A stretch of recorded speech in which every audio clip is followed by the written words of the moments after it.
चलिए आज एक ऐसी कहानी की गहराइयों में उतरते हैं जो हजारों साल पुरानी तो है, लेकिन जिसका द्वंद्व, जिसकी कश्मकश आज भी हर इंसान के मन में कहीं ना कहीं जिंदा है।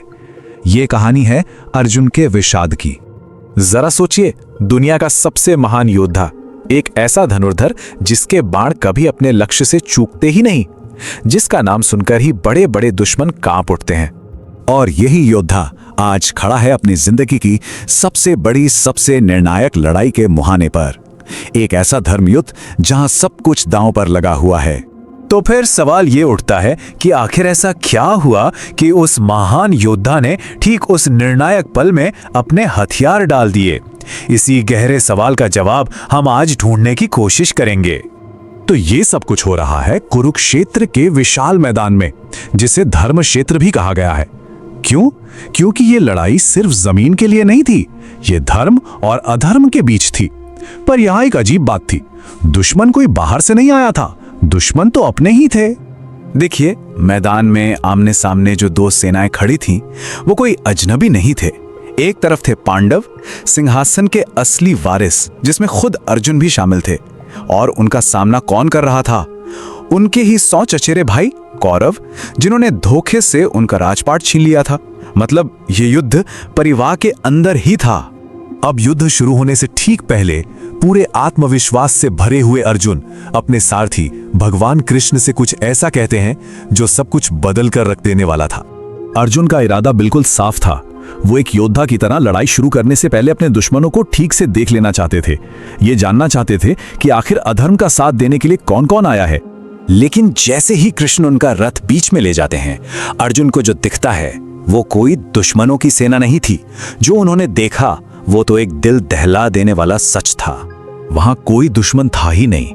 सामने खड़े थे उनके अपने, उनके दादा भीष्म पितामह, उनके गुरु द्रोणाचार्य, वो लोग जिनकी इज्जत करना ही उनका धर्म था।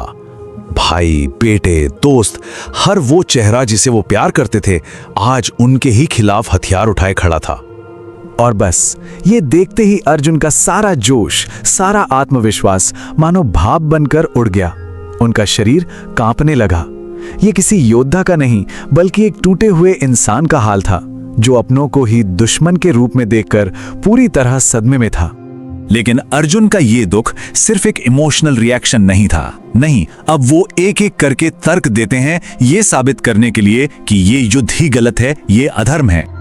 वो कहते हैं कि भाई, ऐसी जीत का क्या फायदा जो अपनों के खून से हासिल हो?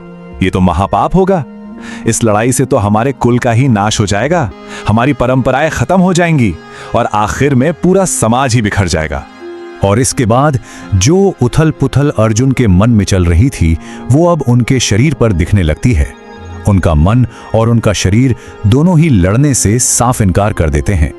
उस सच का असर फौरन और बहुत गहरा होता है। अर्जुन का शरीर बेकाबू होकर कांपने लगता है। एक अजीब सी दहशत उन पर हावी हो जाती है। डर और दुख के मारे उनके रोंगटे खड़े हो जाते हैं। और फिर वो पल आता है जो उनके टूटने की सबसे बड़ी निशानी है।